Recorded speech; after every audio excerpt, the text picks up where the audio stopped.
A curse activated, and werewolves are killing villagers one by one. The situation continues until supernatural powers arrive and save villagers. This movie opens when a wolfskin is trying to find a place to hide because someone wants to kill him, seeing him as a threat. He knocks on the doors of villagers, hoping they'll help him, but they don't open the door. In anger, he transforms people into werewolves. Interestingly, he has a werewolf game in his hand. After a few days, the people cursed to become werewolves transform and kill an innocent girl. In the following scene, a family gathers for the festival, but love has vanished between them. They're gathered to play a werewolf game, but they are more interested in posting videos and dealing with daily affairs. The head of the family, Gilbert, suffers from memory loss and cannot remember his wife. In this game, they are assigned supernatural powers that allow them to kill the werewolves. Gilbert is a hunter in the game. Jerome has the power of mind reading. Theo is a clever thief. And Clara is a little girl. The problem is that they have gathered to play but don't know how to play the game. Soon, the kids get tired of it and go back to their daily routine tasks. If I were them, I would love to play this game and throw all the boring tasks in the bin. When everyone has left, the game box starts glowing, but no one notices it. Jerome, who desperately wants to play, picks up the game, organizes the cards, and turns it on. Soon, the house starts shaking badly, and the family, who had split up, gathers again and heads to the basement, thinking World War III has started. Once everything returns to normal, they find a shocking sight waiting for them.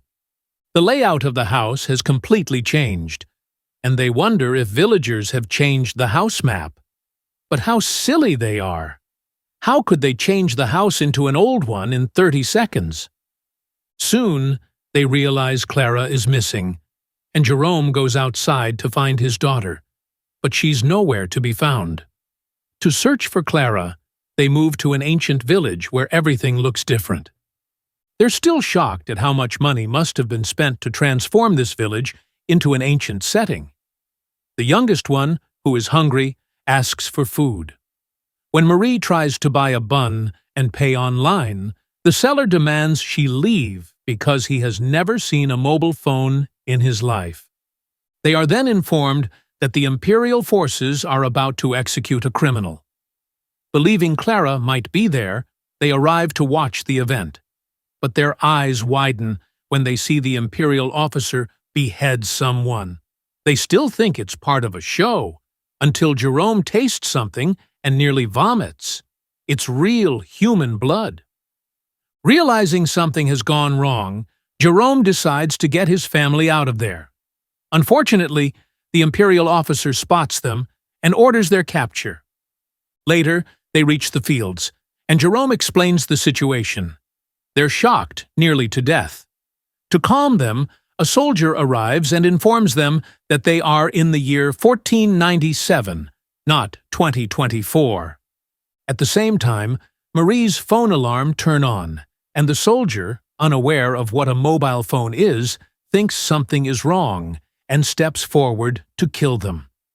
Before he can act, Gilbert, who has transformed into a hunter, punches him, and the soldier is taken down with a single punch.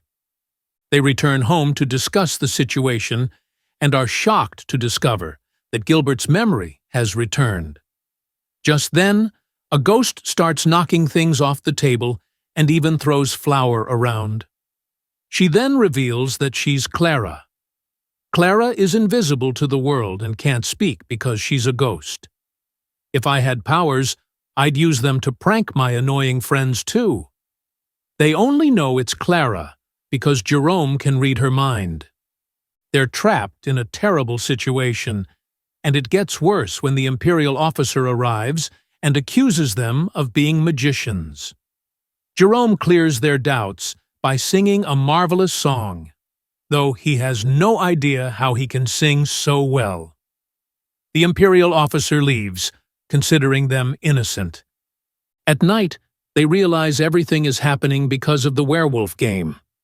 According to the cards, they've been assigned powers. But if this is true, what about Louise? However, they don't fully trust this, but know that the only way to escape is to kill the werewolves. Late at night, when everyone is sleeping, Clara goes outside to get water. Now she's visible because she's wearing a dress. Just as she's about to drink, she hears a werewolf's howl. She looks and sees werewolves approaching her like humans. Luckily, she's a ghost, so she runs away without being noticed. Gasping, she returns home and informs everyone about the werewolves. Jerome learns about it by reading her mind. Moments later, there's a knock at the door, and it's none other than Louise, who pretends she went to the washroom. Now, they start suspecting that Louise is a werewolf, but they're deceived by her innocence. Hearing more werewolf howls, she transforms into a wolf and attacks them, but they manage to overpower her because she's still a baby wolf. Taking advantage of the moment, they tie her up, and when they wake up the next morning, they untie her. Afterward, Jerome and Marie change their appearances and go to speak with Jerome's ancestor, who is imprisoned by the Imperial forces. While on their way, Theo wants to test his thief skills, but Marie warns him against it, as it could be dangerous. Sarah and Theo go ahead to explore the area. Meanwhile, Jerome encounters a girl who is a big fan of his singing. On the other hand, Theo stubbornly decides to steal a bracelet from the Iron Man's den. He steals it and flees, with the Iron Man chasing after him, furious. Elsewhere, Jerome and Marie try to communicate with a soldier because they want to meet a distant relative. However, the soldier becomes furious upon seeing Marie's boldness, slaps her, and advises Jerome to beat her with a stick. They have no choice but to leave, and Marie is angry that Jerome didn't retaliate against the soldier. Before they can argue, the Iron Man arrives, but they relax upon realizing it's Theo. Theo has the power to transform into anyone by taking their belongings. They use his supernatural power by transforming into a soldier whose cap was stolen by Sarah, who is a ghost. Theo, disguised as the soldier, treats his mother as a culprit and wants to take her inside the jail where Jerome's ancestor is imprisoned. When she meets the ancestor, he reveals that he knows nothing about the werewolf game, but does know of the person who cursed people to turn into wolves, though he doesn't know where this person is. They escape just as the real soldier arrives. They return home and start discussing the situation when Jerome hears someone eavesdropping. Gilbert hits the eavesdropper with a pot, capturing him. His name is Piero, and he's a scientist with a secret love, which is considered a crime. At first glance, he's smitten with Jerome and offers to help Clara regain her human form. He prepares a sticky slime that gives Clara a body. After immersing herself, she regains skin, though her features are still missing. Piero uses his makeup skills to make her look normal again. However, Sarah can't speak, so Piero gives her a magical necklace, which enables her to talk properly. They return to the village, where people look at Clara as if she's from another planet. Clara handles it with her fiery temper. They then hear that the Imperial forces are about to execute another criminal. The Imperial officer admits the previous accused was innocent, but he's certain this girl is a werewolf. He orders the executioner to behead her, but as the axe is about to fall, it breaks because he can't afford a new one. Also, the Imperial officer is informed that the sun is about to set. Without wasting a second, he's about to kill her with his sword, but before he strikes, the sun sets, and she transforms into a werewolf. People start running for their lives. To kill the werewolf, Gilbert steps up. As he moves forward, he spots a boy under threat from the werewolf. Gilbert decides to protect the child. Before he can act, an arrow is shot, killing the werewolf instantly. As she dies, he receives a card and returns to his family. Unfortunately, Louise has also transformed and runs away with her pack. Seeing this, Gilbert rushes to save his granddaughter. The Imperial officer also spots Louise and orders the soldiers to kill her. Before they can catch her, Gilbert hides her in a sack and moves forward. Marie and Jerome split up, each determined to kill the werewolf. Along the way, Jerome encounters werewolves, but before he's captured, Clara pulls him to safety. She removes her human disguise, becoming a ghost to distract the werewolves. One werewolf is trapped, but someone arrives to free him. The werewolf, surprisingly, spares this person and takes another path. Back at the house, they attach the new card to the werewolf game, but 3 cards are still missing. Clara reveals that although they turn into werewolves, their hair and cheeks remain unchanged. She decides they need to identify the remaining werewolves the next day and kill them. The next day, they set out to find the old woman who is the werewolf leader, and the man with the limp. Louise sniffs around the village, hoping to detect the werewolves, while Theo disguises himself as a girl to search for the man with the limp. Meanwhile, Jerome meets with the Imperial officer and a girl who are secretly in love. Louise eventually identifies the man with the limp and points him out. Without wasting a second, Theo follows him. Marie, on the other hand, approaches an old woman, only to realize that she's innocent, having been badly beaten by her husband. Marie's sense of justice flares up, and she confronts the husband, who shows no remorse because abuse is part of their customs. Marie makes a mistake by saying that in the future, men and women will have equal rights. Hearing this, the villagers accuse her of witchcraft and decide to burn her alive.